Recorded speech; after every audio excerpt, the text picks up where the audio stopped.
Et maintenant, on va passer au prochain segment qui portera sur les flux de menaces offerts par CANSOC et qui est présenté par Axel Schulz. Axel travaille en tant qu'analyste de sécurité et fournit une expertise en matière de cybersécurité aux établissements d'enseignement supérieur du Canada. Son expérience dans le secteur l'a amené à travailler avec plusieurs branches du gouvernement fédéral, des gouvernements provinciaux et de grandes banques canadiennes. Axel, à toi la parole. Merci beaucoup, Jean-François. Vraiment merveilleux d'être ici aujourd'hui. Je veux juste remercier RISC d'avoir organisé un si bel événement. Donc, sans délai, bonjour à tous. Moi, je m'appelle Axel. Je suis analyste en sécurité informatique, comme Jean-François a mentionné. Et je vais vous parler des flux de menaces de CANSOC et comment ils sont utilisés pour la protection, la détection et le partage d'intelligence.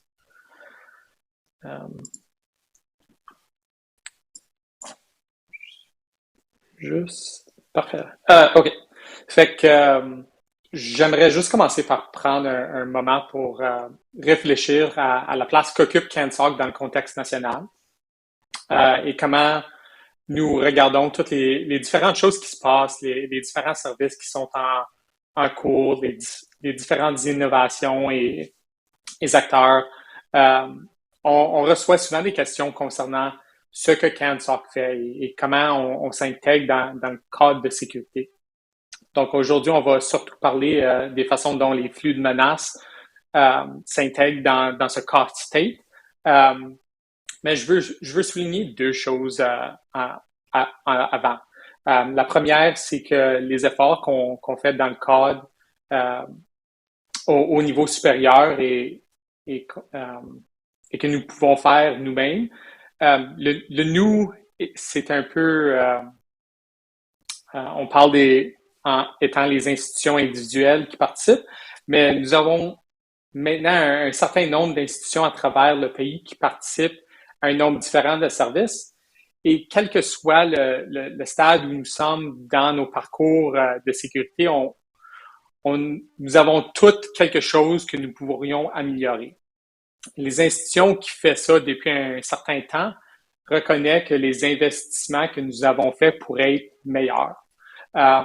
Et c'est l'une des raisons pour laquelle nous voulons vraiment travailler ensemble, parce que nous pensons que nous pouvons mieux faire les choses et les faire moins chères et profiter de les faire collectivement.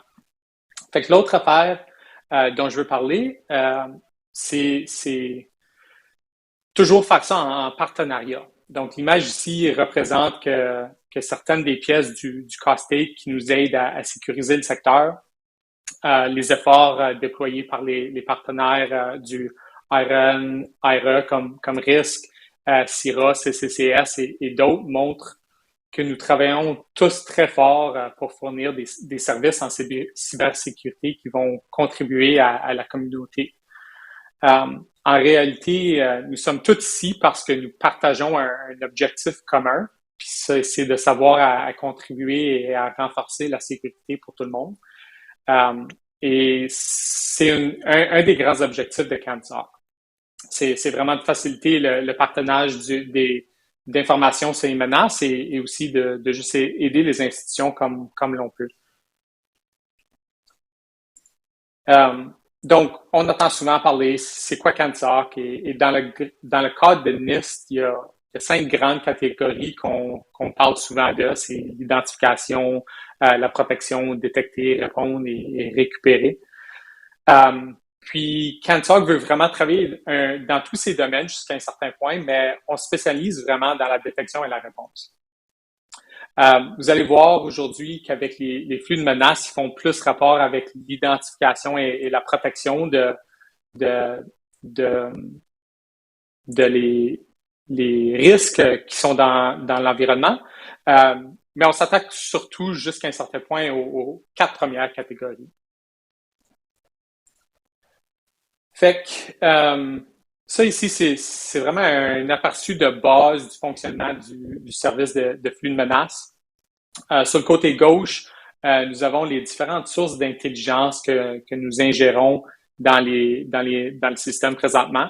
Parmi celles-ci, vous avez des sources comme CCCS Aventail, On a aussi nos flux commerciaux qui viennent de Recorded Future. On a les flux qui proviennent d'institutions partenaires. Ça fait que il y a plusieurs universités qui rajoutent de l'information. Et les collèges et les cégeps aussi. On a des sources qui viennent, les sources OSINT, et aussi des sources qui viennent de nos partenaires mondiaux.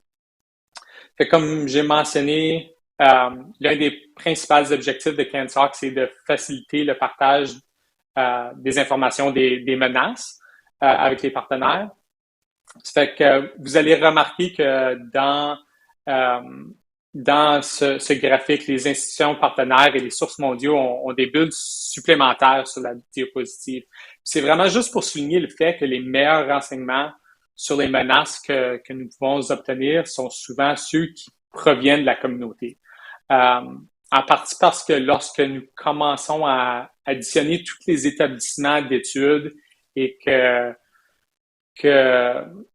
toutes les attaques qui peuvent se dérouler dans ces endroits-là, une attaque contre une seule institution, c'est probablement pas unique, mais ça se passe probablement dans le secteur au complet. Fait que les indicateurs et l'intelligence qu'on reçoit de là, c'est vraiment parmi les meilleurs la majorité du temps. Puis, en fin de compte, une partie de ce qu'on veut faire, c'est juste faciliter le partage des menaces spécifiques que nous voyons. Un exemple récent, il y a une campagne d'hameçonnage reliée au COVID que l'on a observé à travers plusieurs institutions au Canada, puis qui semble avoir une nouvelle institution qui est ciblée à toutes les semaines. Ça fait que, juste pour revenir aux sources d'intelligence de menaces, sont souvent toutes ingérées dans la colonne du centre qu'on a ici, qui est essentiellement deux produits qu'on utilise. On a MISP, qui est comme notre base de données pour tous les indicateurs. Et on utilise un autre produit qui crée les flux. Ça fait qu'on effectue un certain niveau de traitement sur les indicateurs quand on les ingeste. Et je vais en parler un peu plus dans la prochaine diapo. Mais essentiellement, quand on ingeste les indicateurs, ils passent dans MISP et ensuite on fait un certain montant de curation et ensuite ils sont disponibles comme flux. Ça fait que là, ensuite, ils peuvent être ingestés par des différentes applications des pare-feux ou des SIM ou d'autres outils de sécurité. Donc, prochaine. Ça fait que lorsqu'on ingeste tous ces indicateurs-là, on a un objectif initial du service. C'est vraiment de fournir des flux qui sont utilisés pour le blocage. Puis un des défis, c'est vraiment de traiter de manière fiable des millions d'indicateurs sans créer d'incidents pour la communauté. En plus que présentement, la communauté contient plus de 100 organisations qui utilisent ces flux, on veut s'assurer qu'on n'a pas d'incidents qui sont préventables. Ça fait qu'essentiellement, personne n'aime s'occuper d'incidents qu'on aurait pu empêcher. Puis, c'est pas amusant d'être dérangé en dehors des heures de bureau, d'avoir besoin de faire un rapport pour un incident qui aurait pu être prévenu ou de communiquer des courriels pour un incident qu'on aurait pu éviter. Ça fait que c'est une des grandes motivations pour notre processus au niveau de ce qu'on ingeste et ce qu'on bloque. Ça fait initialement, on commence avec l'ingestion des indicateurs. Ensuite, on fait une curation négative sur ces indicateurs-là. Fait que, on maintient plusieurs listes d'indicateurs légitimes. On utilise par exemple, les 10 000 sites les plus communs de la liste Majestic Million. On a des indicateurs liés au secteur de l'éducation, liés à des services comme Microsoft et Google. Puis quand on ingeste des indicateurs, on les vérifie contre ces listes. Fait que s'il y a un match, on empêche ces indicateurs d'être ajoutés à un des flux. La prochaine étape, généralement, c'est une curation positive. Puis l'objectif ici, c'est juste d'utiliser les indicateurs qui proviennent de sources préapprouvées comme CCCS ou Recorded Future, dont on a un niveau de confidence élevé. Fait qu'on les ingeste, ils passent toujours à travers la curation négative, mais on peut les utiliser de manière automatique euh, au le plus vite possible, sans avoir besoin d'un analyste qui va vérifier, voir si ces indicateurs-là devraient être bloqués ou non. Puis le troisième processus, c'est vraiment juste une curation manuelle positive. Essentiellement, si on a une institution qui nous parvient des indicateurs qu'ils ont vus à travers un incident dans leur réseau. Nous autres, on vérifie ces indicateurs-là, on cherche sur les sources OSINT, on vérifie avec d'autres sources qu'on a aussi à travers Recorded Future et d'autres secteurs. Puis si on croit qu'ils devraient être bloqués, on les rajoute au flux. Puis ça nous mène à la dernière étape. Une fois que les indicateurs ils ont tout passé à travers les différentes étapes, on les publie dans les flux. Une chose qui est importante à noter, c'est que il y a plusieurs indicateurs qu'on rajoute à MISP pour partager ces informations-là, mais qu'on ne bloque pas nécessairement dessus. Puis ça, c'est simplement parce que des fois, la confiance reliée à ces indicateurs-là est pas suffisamment haute et on veut pas bloquer de services légitimes. Puis aussi, il y a juste des indicateurs qui sont là pour un niveau d'information. Fait qu'ils sont pas toujours utilisés dans les flux. Au niveau des flux de menaces, on veut vraiment démontrer aussi comment est-ce que les flux peuvent vous aider, comment vous pouvez les utiliser. Donc, d'un côté, on a des institutions qui ont pas beaucoup de ressources en cybersécurité et de l'autre, on a des institutions qui ont beaucoup plus de ressources en cybersécurité. Fait que pour les institutions qui ont moins de ressources, l'avantage d'utiliser les flux, c'est qu'avec très peu de travail, un administrateur de pare-feu peut les ingester dans le pare-feu et l'institution bénéficie de la collaboration qui prend place au niveau national. Ça fait que s'il y a quelqu'un à l'Université de Toronto qui identifie quelque chose, qui rajoute un indicateur, on valide que l'indicateur devrait être bloqué, c'est rajouté et toutes les institutions ils ont l'avantage de cette information-là. On a déjà plusieurs institutions qui bloquent déjà avec les flux et qui contribuent des indicateurs de manière automatique et aussi juste de manière manuelle. Ça fait que pour les institutions qui ont plus de ressources en cybersécurité, pour eux aussi, il y a un avantage, c'est qu'ils s'épargnent du temps. Ils ont moins besoin de faire d'analyse locale et de maintenir des flux eux-mêmes. Puis ils peuvent consacrer plus d'avantages à d'autres sections, comme juste faire la détection de menaces dans leur environnement. Fait que c'est l'avantage de faire tout de manière collective et au lieu de faire le travail en silo. Ça fait que j'aimerais aussi juste parler d'un exemple récent qui montre l'avantage de la collaboration. Fait que, comme j'ai mentionné, il y a présentement une campagne d'hameçonnage qui est reliée au COVID, qui est en train de prendre place à travers le secteur d'éducation. Puis on a reçu les premiers indicateurs là-dessus au début du mois de novembre. Et les établissements d'enseignement supérieur canadiens, ils ont réagi très activement.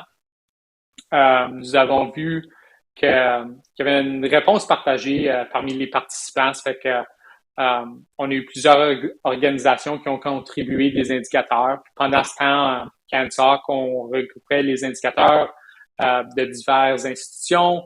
On les a rajoutés au flux de menaces. On a eu plusieurs partenaires qui ont partagé. Puis au cours des prochaines semaines, on a vu la même attaque se prendre place à d'autres institutions. Puis à cause qu'on avait envoyé une annonce au secteur et que les institutions avaient déjà partagé des indicateurs, ça réduit l'impact de cette campagne d'hameçonnage à travers le secteur. Fait que ça, c'est juste un avantage de travailler en groupe.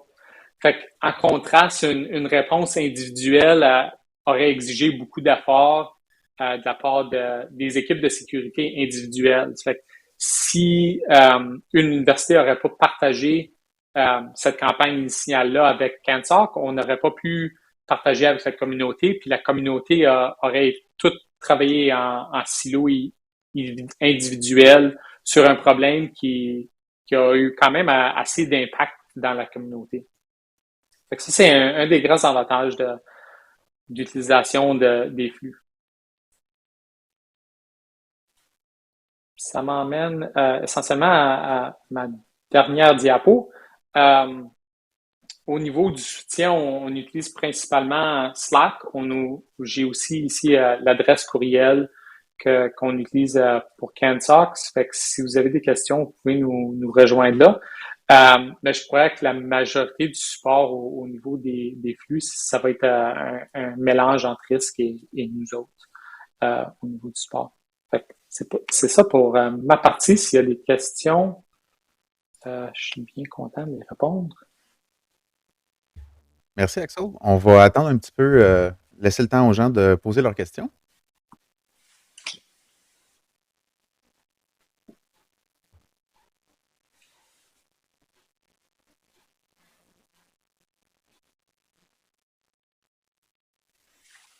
Pour le moment, on n'a toujours pas de questions. Donc, entre-temps, pour le support, effectivement, c'est majoritairement CANSOC qui fournit l'expertise. Pour les membres de Risque par Feu, donc ceux qui ont leur pare-feu hébergé par Risque, l'intégration se fait pour la grande majorité par Risque nous-mêmes. Donc, les pare-feux seront disponibles sous forme d'objets dynamiques dans votre pare-feu, finalement, votre VDOM FortiGate, si je rentre dans les détails techniques. On va attendre encore quelques instants, peut-être une dizaine de secondes pour s'assurer qu'on ne manque pas une dernière question.